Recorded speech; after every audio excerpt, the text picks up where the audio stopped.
And if neither of those things work, there's always the slides. So with that,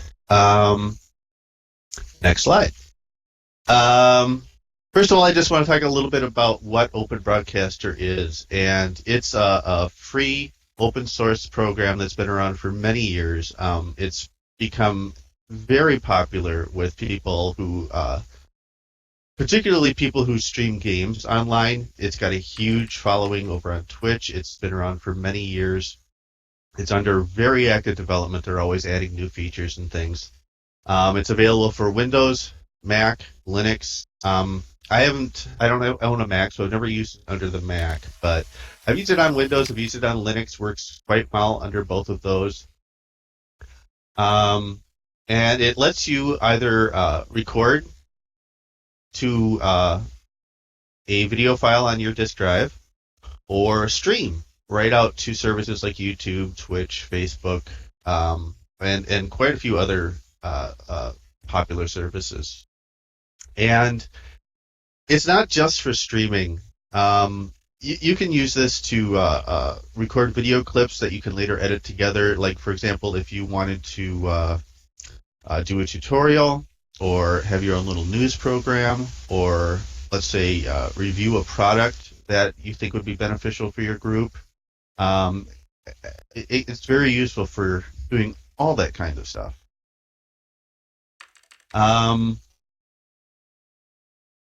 And along with Open Broadcaster, these are all optional, but there are some useful tools that can make streaming and or recording a lot easier. The first is to have a good headset. A gaming headset is particularly good because those tend to be higher quality. And if you're going to stick to like a podcast style video, a good dynamic microphone will also be good. Dynamic microphones are not like something you'd find in your laptop or something like that. Dynamic microphones are very sensitive, and they tend to give you what a lot of people call radio voice. You know, they make you sound really, really good. And I've got a couple of suggestions on the slide here. This is the gaming headset I use, and it's the Corsair Gaming H2100 headset, and it's a good headset that won't break the bank. Some of these headsets go for like $300 US, so this is a good one, and it's the one I'm using right now. So if you like what you're hearing, this is a good headset. And as far as microphones go, there's the Blue brand of microphones, and I've got the Blue Snowball listed here, and that's, again, another one that won't break the bank. But they have a whole line of microphones that go from low-end all the way up to very high-end microphones. And another thing that's good to have is if, for example, you were going to do a product review, you'd probably want to show yourself and show the product, so a good webcam is good to have.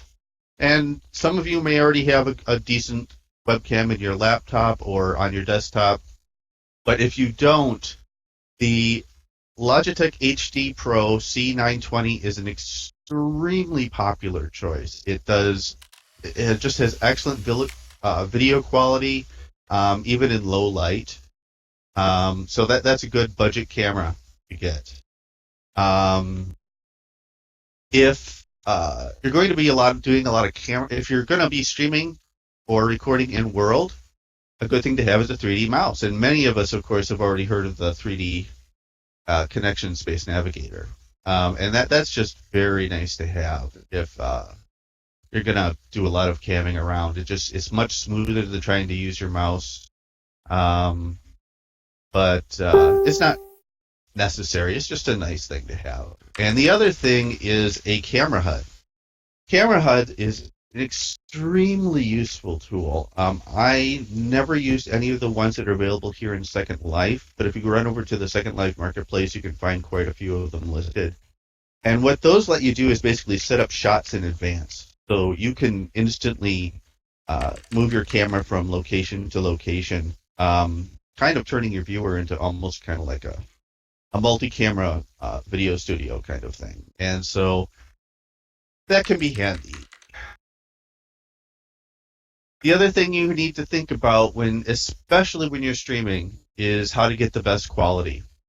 And when it comes to streaming, your upload bandwidth is the most important thing, not your download, which is what all of your internet service providers advertise, but your upload bandwidth, because when you're streaming, you're pushing data out, and that's upload. And the more upload bandwidth you have, the better, because that means you can get a higher quality read. 2.5 megabits per second is pretty good. And if you don't know how much bandwidth you have, you can always just run a speed test. www.speedtest.net is a good place to go for that. There's many other places you can go to get good speed tests too. But this one's just one of the more popular ones. And when you're deciding on your upload bandwidth, you should also give yourself some elbow room. Like if you, example, have exactly 2.5 megabits per second, you probably want to dial it down to just 2, because you need to have enough bandwidth for things like your viewer, or any, if you're using TeamSpeak or Skype or anything like that, you want to have enough bandwidth for those things. So that's something to keep in mind. Let's see here.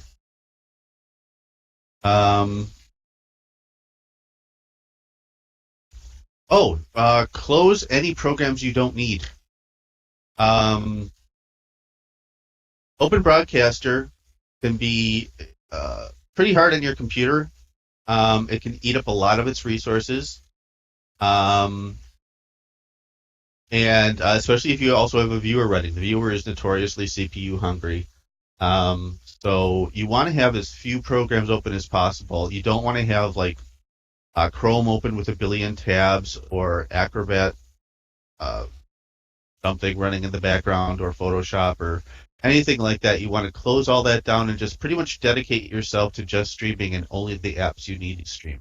That'll give you the best quality as well.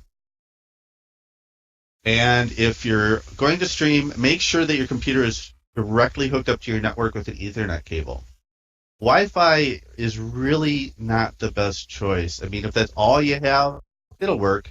But you're going to get a much better quality stream if you have a wired Ethernet connection. And then, of course, you have to choose your streaming service. And for this tutorial that I'm giving you today, we're going to stick with YouTube. But I'm going to give you a brief rundown on what some of these other ones are.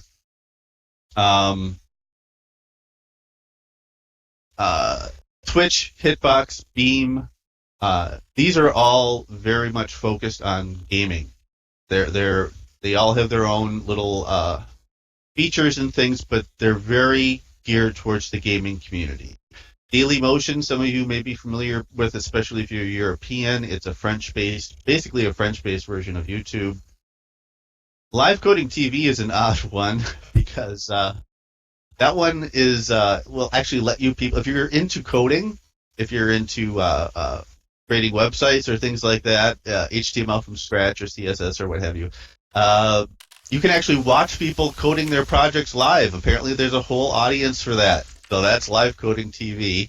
There's Facebook Live, which is obviously geared towards a very social, kind of environment. It seems like when you look at their documentation and everything, they almost pretty much seem to expect you to be streaming from a cell phone. You're out and about and just sharing with your friends what you're doing live.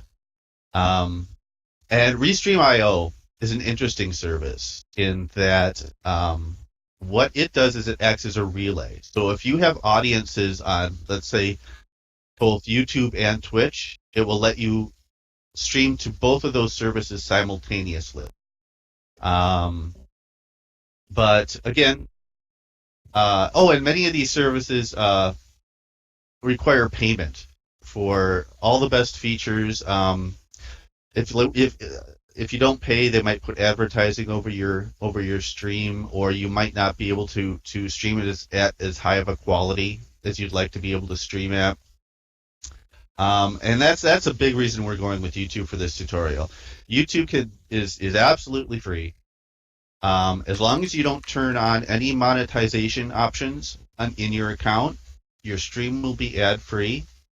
The only thing you have to do is make sure that you have a verified account. And that's probably only a problem if, for whatever reason, anonymity is very important to you. If anonymity is a number one concern for you, maybe you'll want to look into something other than YouTube. But I think for most people, it's not that big of a hassle. And on the slide here, I have links, and I think Rihanna has already put them in chat too. The first link will get you straight to, if you've already got a verified account on YouTube, that first link will take you straight to your live streaming dashboard. And that second link is just a help link that will tell you how to verify your account and what steps you need to take and kind of thing. So, for those of you that haven't already gotten it, maybe you weren't planning on following along today, you need Open Broadcaster Studio, which is the newest incarnation of it, and it's a really nice program. And you will find it at obsproject.com, and they have a very prominent download link that will take you to more links to where you can get the right version for your operating system. You can download and install that. And for those of you who are watching the live stream, I've got about 10 of you. Once you've got it installed and opened, you'll see something that looks very much like this. And at the very top, what you have is a big black rectangle. And that's a preview area.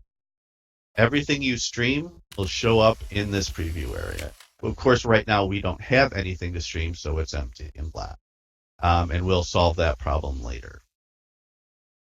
Now, moving under that, starting over at the left, we have scenes.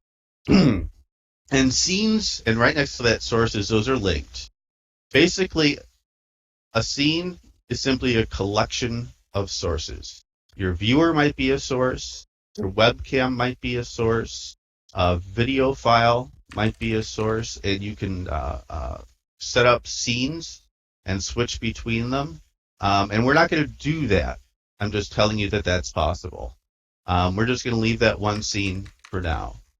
And then for sources, there's many possibilities, and not all sources are available on all platforms. For example, Windows has an option called Game Capture, which is not available on Linux, and I'm assuming it's also not available on the Mac.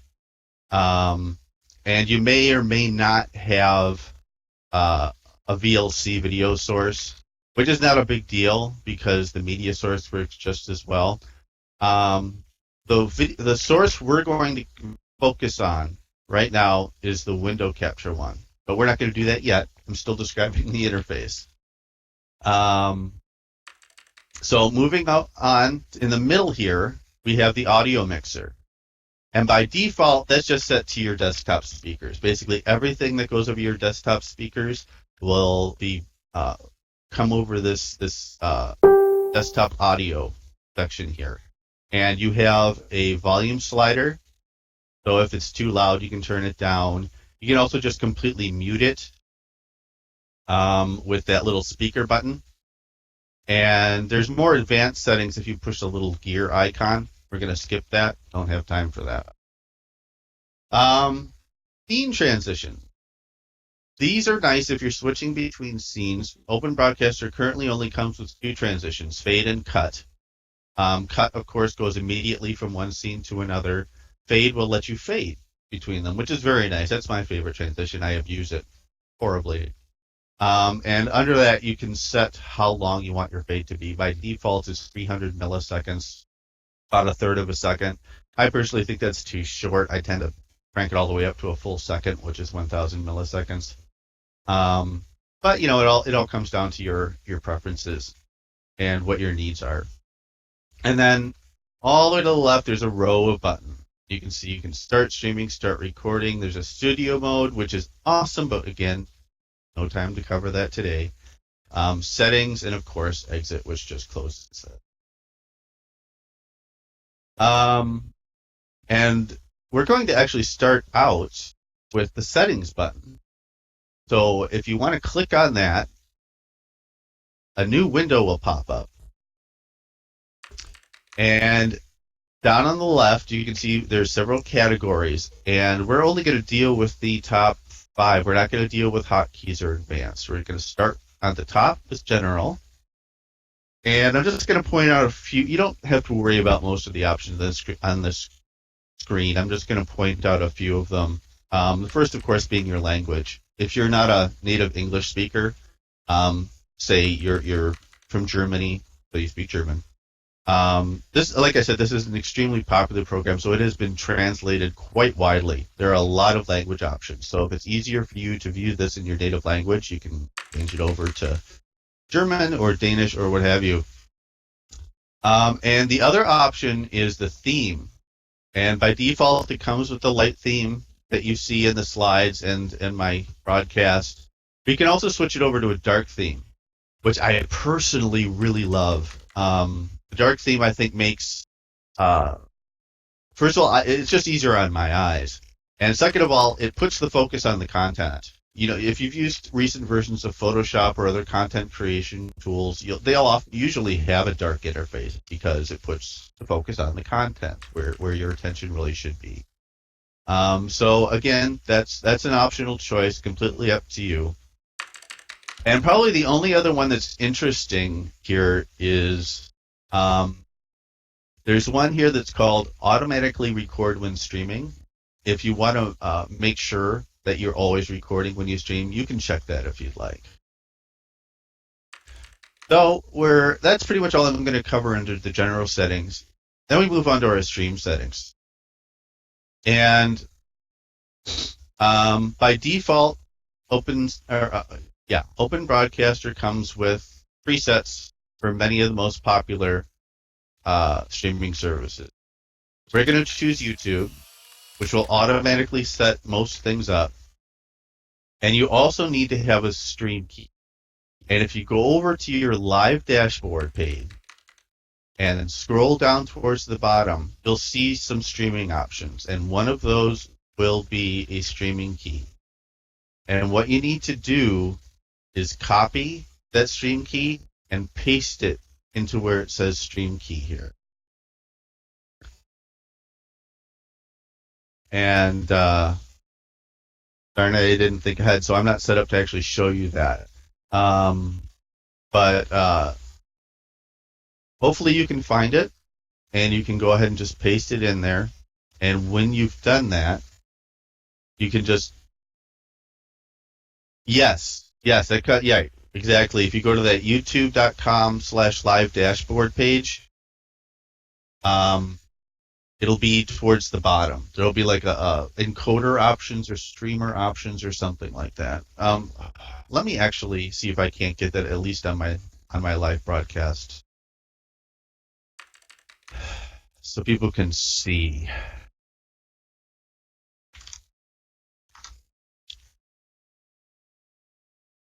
There we go. It's under encoder setup. And you'll have a server URL, which you don't have to worry about because Open Broadcaster automatically sets that up, but you do need to worry about the stream key. So that's what we're talking about here. So those of you on the live stream will be able to see this, and all you need to do is copy that and then go back over to Open Broadcaster and paste that in, and then you're set up to stream to YouTube. And once you've done that, you can move to the next settings panel, which is called Output. And there's an output mode, which by default is at simple. And you should probably leave it at simple unless you're very familiar with video encoders and their fiddly little settings. If you do have that experience, fiddling with the advanced options can sometimes give you better quality at lower bit rates or things like that. But for the most part, if you have no idea what a video encoder is or what its settings are, you want to leave that at simple. Your video bit rate again, is going to depend on your upload speed. I happen to have about 5 megabits upload speed, and I find that 2.5 megabits, and which works out to 2,500 here in the interface. We're just moving that decimal point over. 2,500 gives me a really good quality stream at 720p, and even a decent stream at 1080p. But if you have less than that, of course, you could feel free to crank that all the way down to 1,000. At 1,000, you're still going to get a fairly decent 720p stream. You won't want to try 1080p at 1,000. The 2,500 is a good goal to shoot for. Your encoder, you probably want to leave that at software, X264. It's possible that you might have some other options here. Hardware QSV, that is a video encoder that's built into your Intel CPU, and that can relieve some of the pressure on your CPU, makes your video card do all the work.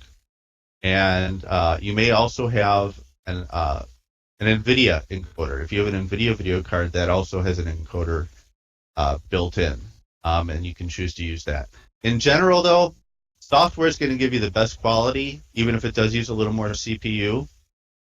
And it's just you don't have to fiddle with nearly as much. Your audio bit rate, by default, that's 160. You can feel free to 128 is still going to give you a perfectly good sound. Higher is better if you have a lot of dynamic audio. If you have lots of music-y things going on and stuff like that, higher is good. But if all you have are people talking, like right now, I'm pretty much just talking, a rate that's as low as 96 is going to give you a very good experience too. And if you're squeezed for bandwidth, that's a consideration too. We're going to put that back at the default because that's fine. And those are your streaming output settings. And below that, we have our recording output settings. Marcus, sorry. Yes, sir. I think you're forgetting the slides in Second Life to go forward. Oops. Thank you. Thank you. I'm so sorry. All right. I'm sorry about that. Okay. Yeah. I've been concentrating on the stream instead, and I shouldn't be doing that. Okay. I promise from now on I'll keep an eye on both. Okay. Recording settings. First of all, there's your recording path, and by default, at least on Windows, that's your default video folder. And Linux tends to do the same thing. I'm sure Mac does as well.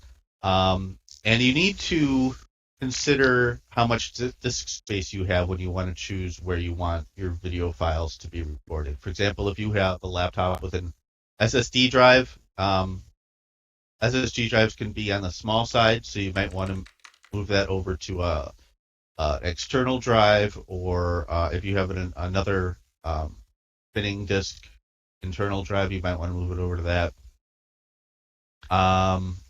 Recording quality, you can either have that the same as the stream, or you can there's high quality, indistinguishable quality, and lossless quality.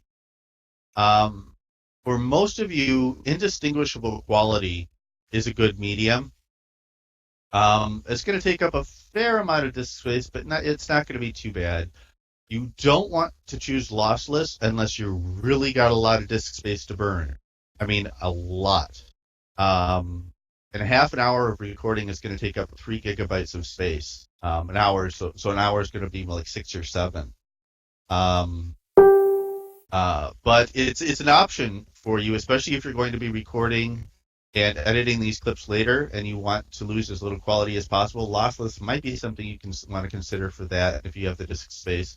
Indistinguishable is going to be good for most people, and even high quality isn't going to be too bad if you want something that you're gonna upload to YouTube or something like that.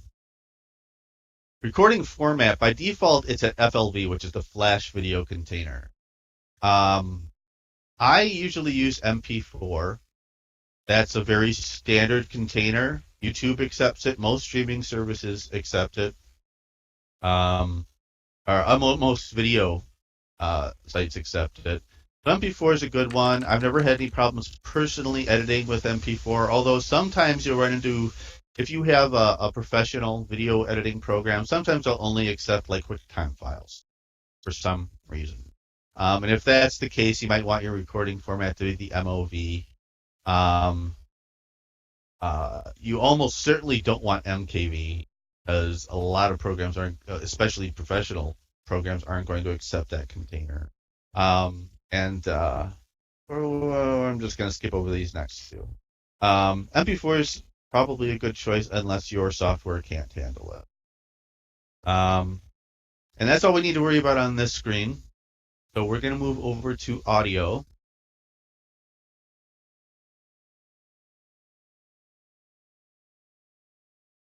No, not as a video codec.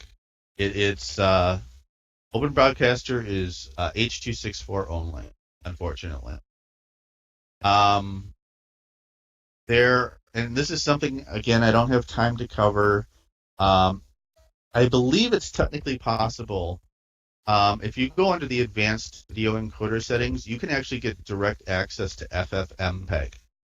And as long as you're good with that, that's a command line program. And as long as you're good with FFmpeg and you know how to play with that to get the settings you want, it is possible to rebroadcast your stream or re-record your stream directly with FFmpeg to whatever video container or encoder you want. But that, again, that's an extremely advanced option.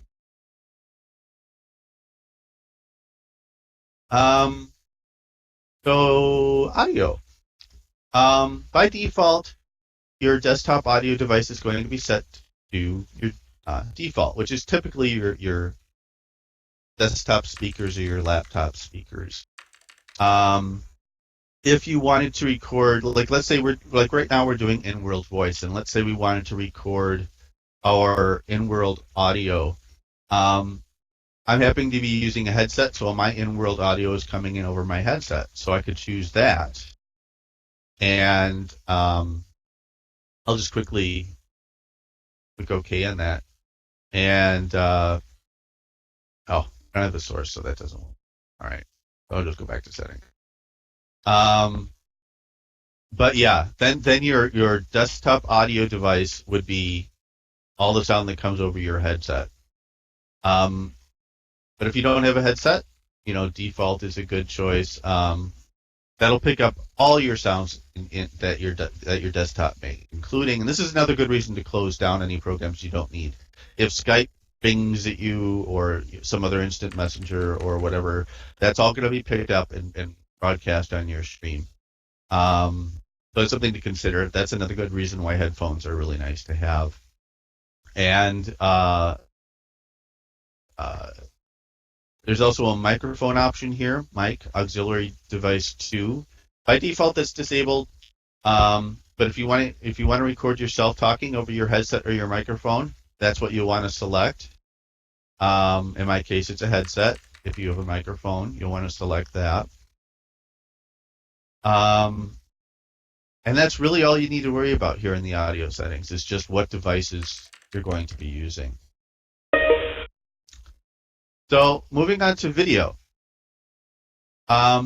This isn't that complicated. At the top, we have our base canvas resolution, which is going to depend on your monitor size. In my case, I'm using a 1080p monitor, so that's my base canvas size. And usually you want that at your full monitor resolution, because that's going to give you the best quality. Open Broadcaster is perfectly capable of scaling it down to whatever resolution you want to broadcast at. Which brings us to the next setting, which is the output scaled resolution. This is the resolution that will actually be broadcast. By default, it's 1280 by 720, which is 720p. And that's a good one to start at, because it uses less bandwidth.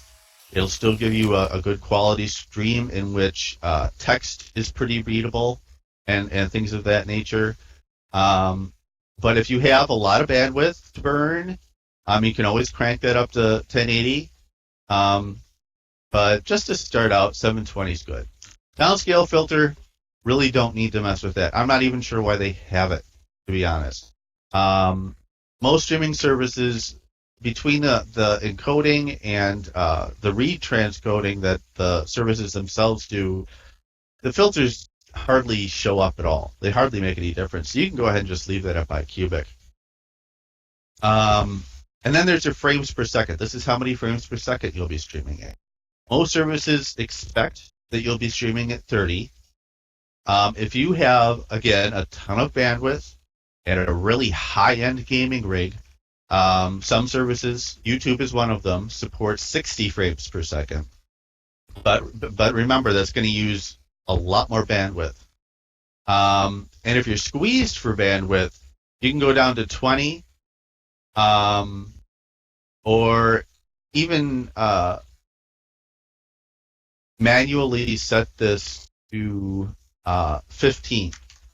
Again, this is only if you're really squeezed for bandwidth. Most animation, for example, that's produced for television is at 15 frames per second.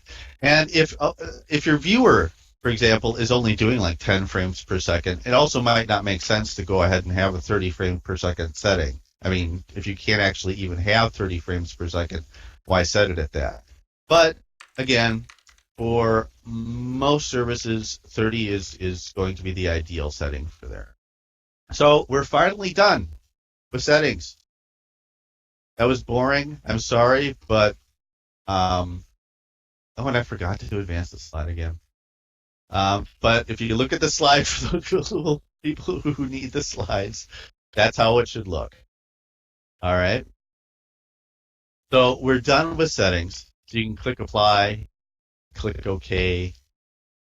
And we're back at the Open Broadcaster main interface. And the first thing we want to do to get streaming is add a source. And our source is going to be our viewer. We're going to broadcast just what we see right now.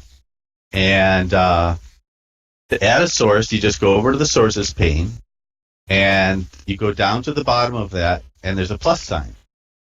And if you click on the plus sign, all those source options come up, and what we're going to choose is window capture, because that's available across every platform, and is also going to be the most the safest option. If you're using Windows, you might have game capture, and that will work with the viewer.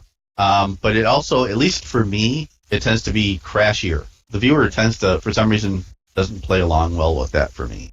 So we're going to choose window capture. So we're going to left click on that, and a new window is going to pop up. And you'll see it on the slide. It's the window all the way in the left. And this is just where you create your source. It wants you to name it. And we're going to name ours viewer, very simply. And then we're going to click OK. And another window is going to pop up, but on the slide, that's the window over on the right. And this is what this window wants to know is what window you want to capture.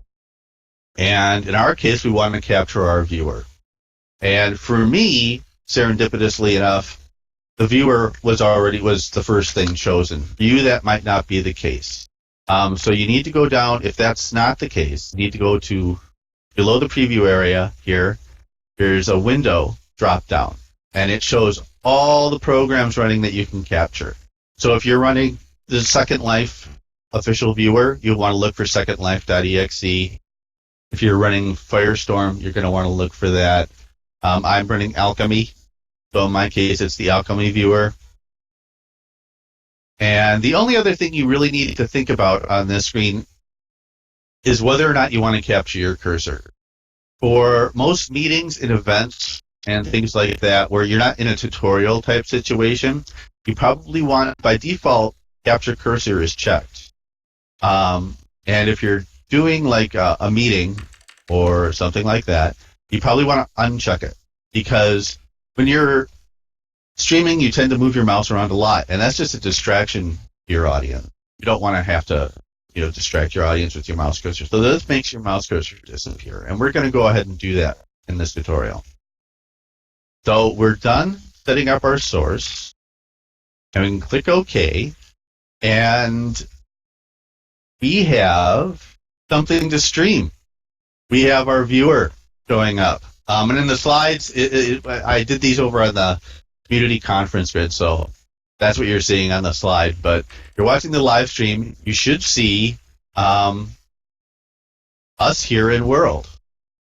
And that's great. That's fantastic. You are pretty much capable of streaming something out right now. And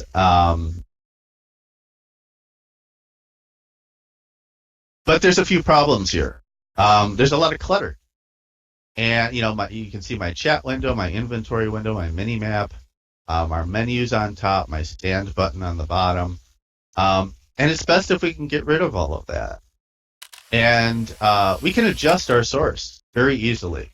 And the first way we can actually the simplest thing to do is simply close any windows we don't need. Don't need my inventory window, don't need my mini map. Some people may really like to keep their conversation window open, and that's fine. Just make sure that you have it as compact and off to the side as possible. If you have a camera HUD, you may also have a camera HUD appearing on your screen. You also want to make sure that is like down on the bottom or off on the side where it's going to be out of the way for when we adjust this. So the first way, looking in Open Broadcaster, the first way you can adjust your source is by left-clicking and dragging. You can just move your source completely around. And the preview area will help you out a little bit, and it'll snap to edges, which is nice. So yeah, you can just simply drag things around. You can also, you'll notice there's a red border all around your source, and on the corners and the top, bottom, and sides are little red handles. And what you're going to do is, if you hold one of those handles with your left mouse button and drag, you can scale. You can go small and you can go very big. But yeah, that lets you scale. And most importantly, if we want to get rid of things like our chat window and our menus, is you can hold down your Alt key. And we're going to use one of the handles on the side, top, or bottom. And let's start with the top. Hold down your Alt key, hold down your left mouse button on the handle, and drag down. And we've just completely cropped out those menus on top. And you can tell that it's cropped because that border turned green.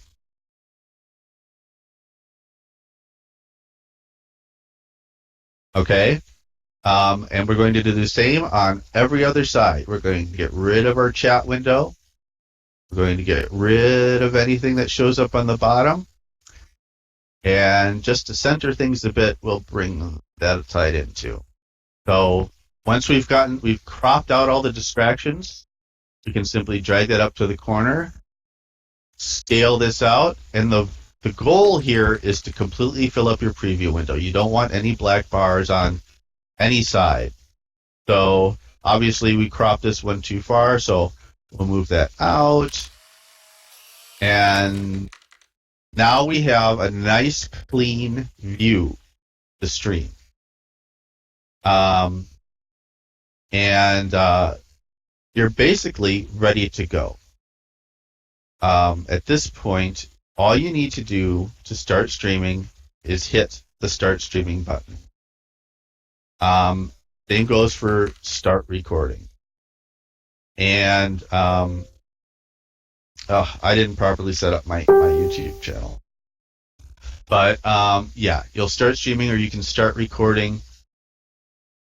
And I know. And once you're done streaming or recording, you just hit Stop Streaming or Stop Recording.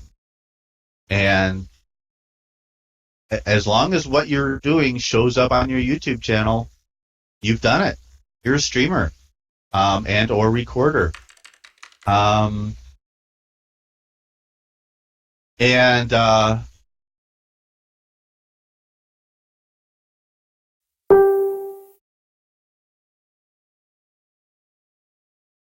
I'm not sure. Let me check real quick. Doodly doodly doo.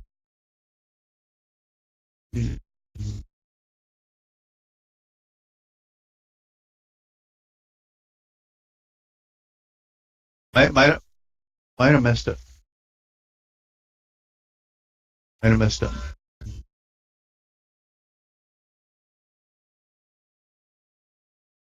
Yeah. I'll have to.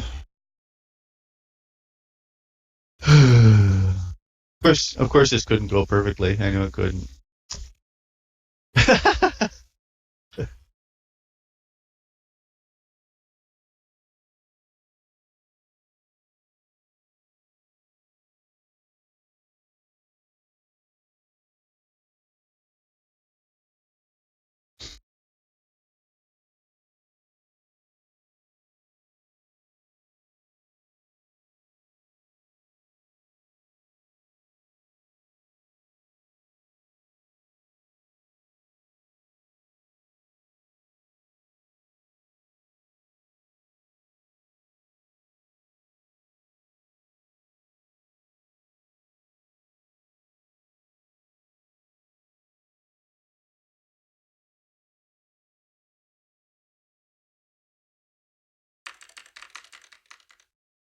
Oh yeah, and on Fidget's point,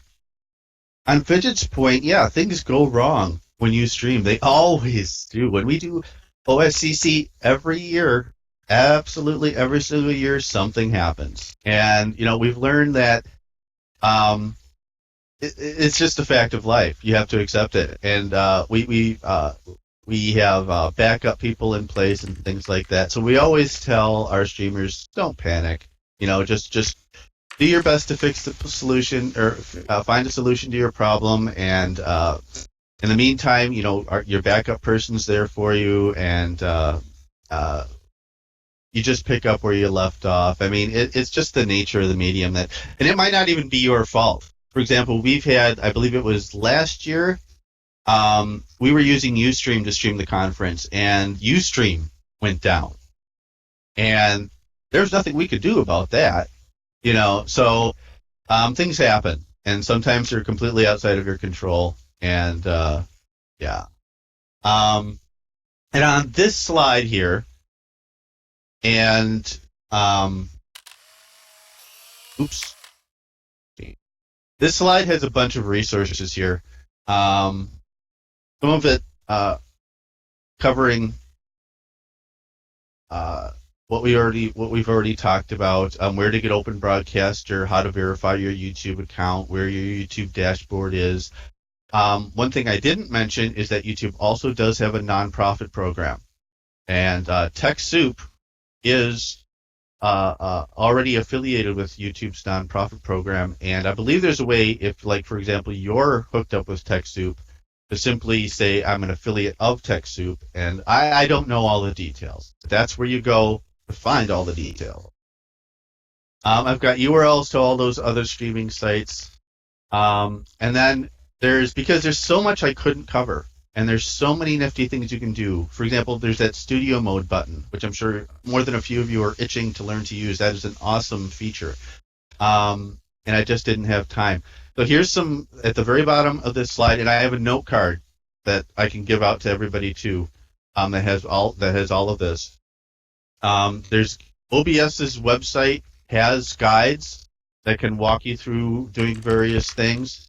The other nice thing that OBS has is there's a page called the OBS Estimator, and what that does is it can let you tell it what kind of hardware you have, how much bandwidth you have, and then it gives you suggested settings to use. And another good place to go for help, and it's got tutorials for everything you can imagine doing for streaming. Some of it's not OBS specific, but OBS is definitely a big presence on their site, is helping-squad.com. has excellent guides for everything from easy stuff to much more advanced stuff. So, yeah, that I've covered pretty much everything I want to cover at this point. So thank you so much, you guys, and I hope my presentation style worked out with the live streaming and with the slides. And I forgot about the slides. I'm so sorry again. I apologize about that. But yeah, I guess, do we have time for questions and answers?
Okay. Anybody else have any questions?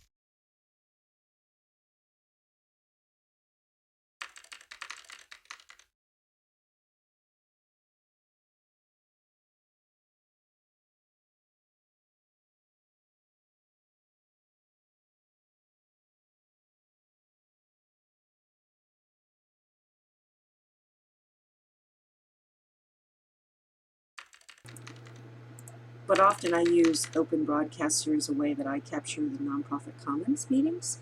So I have it. The great thing about it is once it's set up, then at any point, if I want to archive something or record something, I just launch Open Broadcaster. You only have to go through those settings once, and once you kind of pair it up and get that streaming key with YouTube, you don't have to do that again either, right? Like that's always the same key for your account. There are different things, like if you wanted to do live events for YouTube, it will give you a different key, but you don't have to worry about that for that. But it will stream to your account, so those things never change. So at any point later on, you can always launch Open Broadcaster and hit go live, stream live, and it will stream live, which is super useful, or archive. So Beth's not here today, but Beth's had me jump in to stream events, or I've done it for Nonprofit Commons, or so. Once you kind of get it down, it becomes very useful.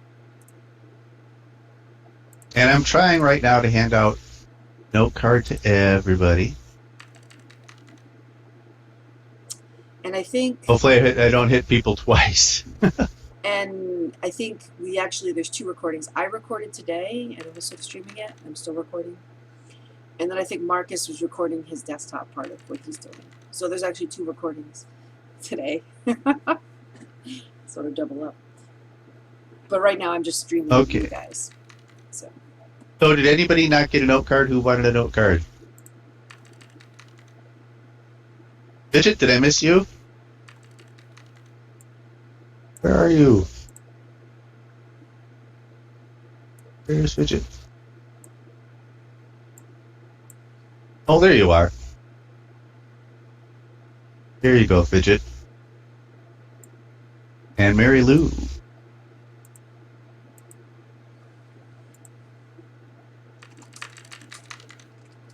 Oh, there you are, Mary. Right now.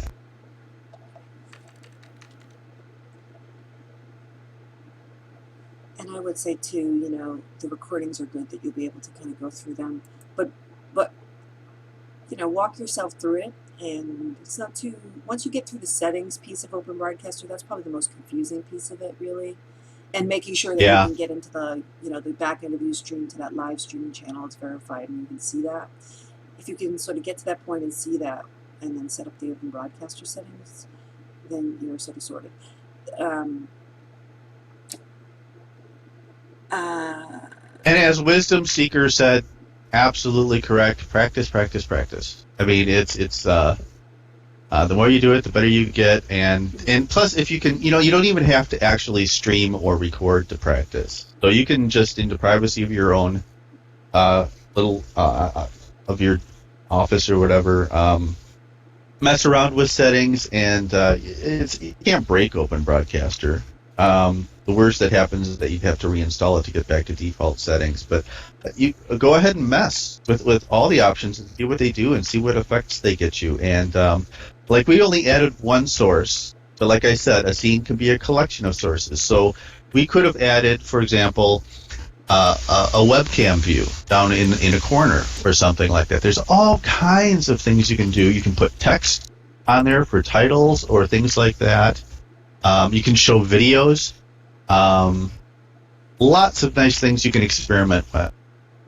So yeah, go ahead and just go crazy and try it all out. And to answer your question, the answers, so things like Fraps or that you showed me, or there's a whole bunch of these other like applications that are just screen capture software. They're a lot simpler.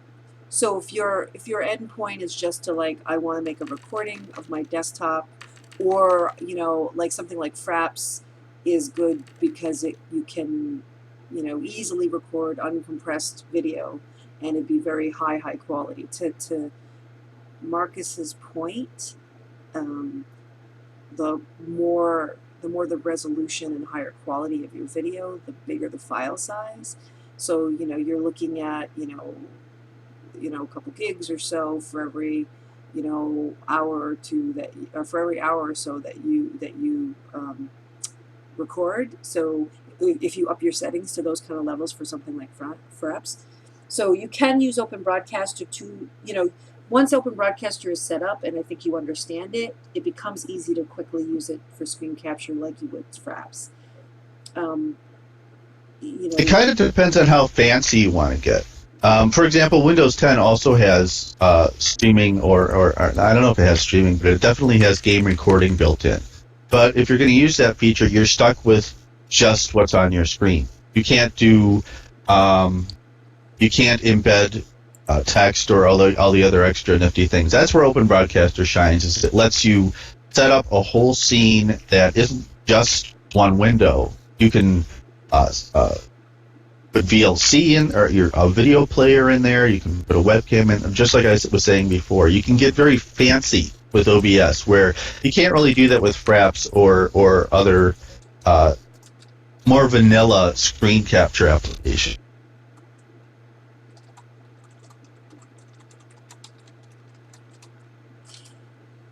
and the other good thing, and it kind of calls into question the whole, will there be a recording of this after this? So I'm streaming this live, and as you know, and he was sort of streaming his desktop thing, but I was sort of streaming as if, in the same way that following along like you guys were, I was just streaming between, you know, I have basically two scenes. I have one where I've got Second Life up, and I've got the other where I've got my whole other monitor where I can pull up whatever on that monitor, and I was sort of showing what he was showing us on Beam, right? So My recording though, or your recording in general, like once you record and once you stream it, it goes to YouTube. If you have once you stream to YouTube, it will record on YouTube's back end. So that's the other great thing about it is if you screen capture, say using Fraps, it's really meant to be. It'll end up on your desktop, and you have to edit it, or if you're not going to edit it, you still then have to turn around and upload it to YouTube. If I use Open Broadcaster directly through as a live stream, as soon as I'm done live streaming, YouTube will render it, and then maybe 15, 20 minutes later, it will tell me, depending upon how long the live stream was, it'll take a time to render, and then it'll tell me that my video is done, and now suddenly it's up and it's there, and I can access it right away without having to go through that middle step of uploading it. So that's the other nice piece about it too. Of course, you have to know that whatever you're sort of streaming through Open Broadcaster will be live. So sometimes you might want to capture something you don't want to be live, and desktop software like Fraps, could be more useful, or you just make sure that you just say that you're recording it and not streaming it on Open Broadcaster, right? And then you'll still have to do the whole upload to YouTube after the fact, or edit it and then upload if you don't also stream it. If that was understandable. I threw the link to my YouTube account, which I'll throw that up, and I don't know, you probably want to, can you share the link to your YouTube as well, which you'll probably put your archive up by, I imagine? Sure. Actually, you know what? I forgot to hit start recording, so hopefully Beam archived it and will let me grab a copy. If not, I had my screen on yours for a while, though, so.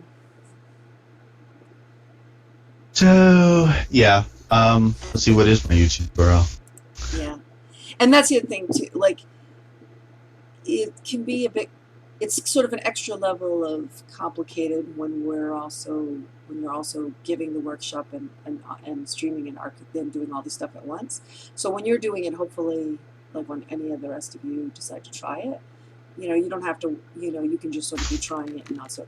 The other piece about this too, and we should wrap up really soon, is that Marcus is leading up the Open Simulator Community Convention streaming team on the, so if you, and there'll be additional training to that. So if you actually think that this is interesting and that you want to try it more, and you'd like to maybe try those skills and also kind of help out the Open Simulator community, because we do need volunteers, and especially and streamers are a hard thing, because sometimes this skill and doing this can be a bit intimidating for folks.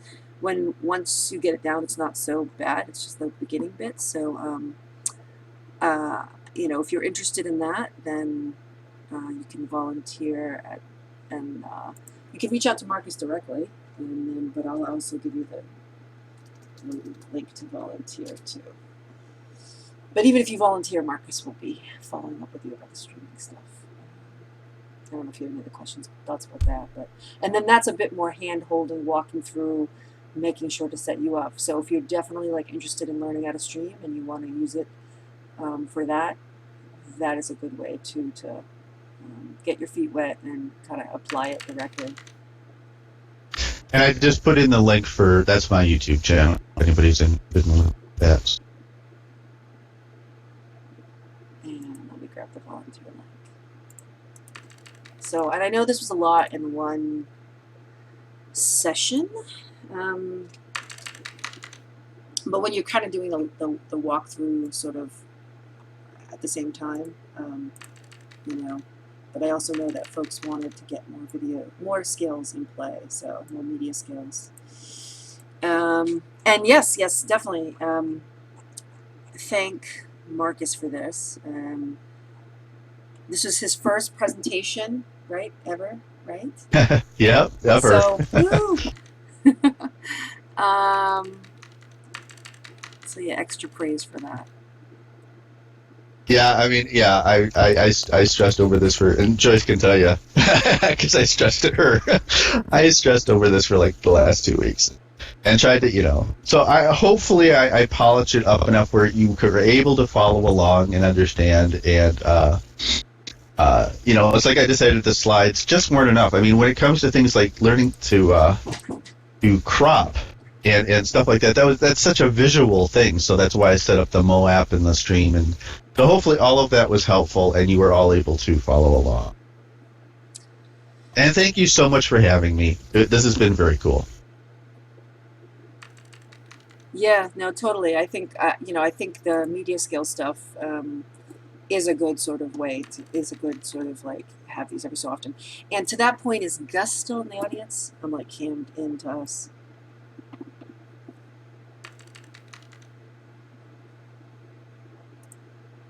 He'll be doing kind of an overview of Fraps, right? And what's the other one? Fraps and WebEx.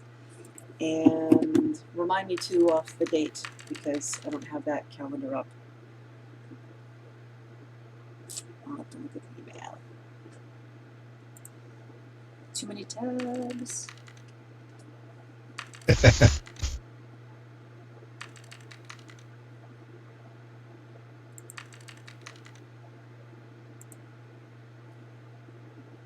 Yes, December 16th.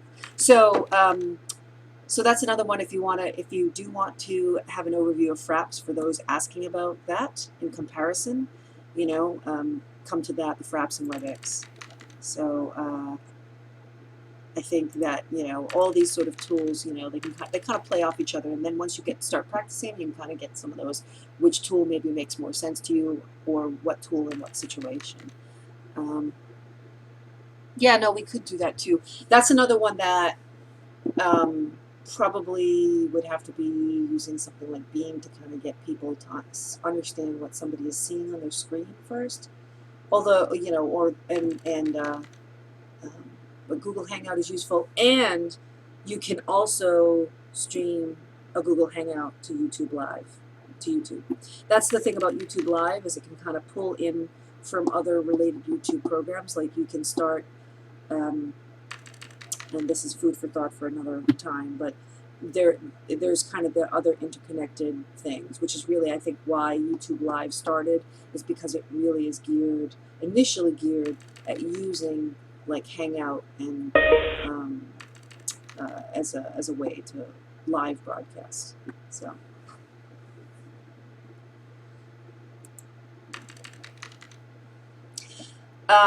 And as a reminder, next week is, since it falls right after it's the dreaded Black Friday, as they would say, where there's no Nonprofit Commons meeting, since it's Thanksgiving weekend in the US, and then the week after that, we will do kind of a community meeting. More focused around Nonprofit Commons and sort of the year ahead, and then as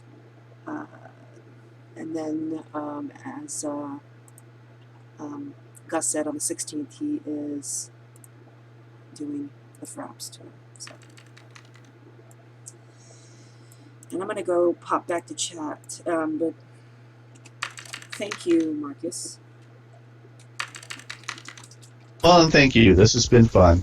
And thank you very much, all of you. You've been great. You've been wonderful. Thank you.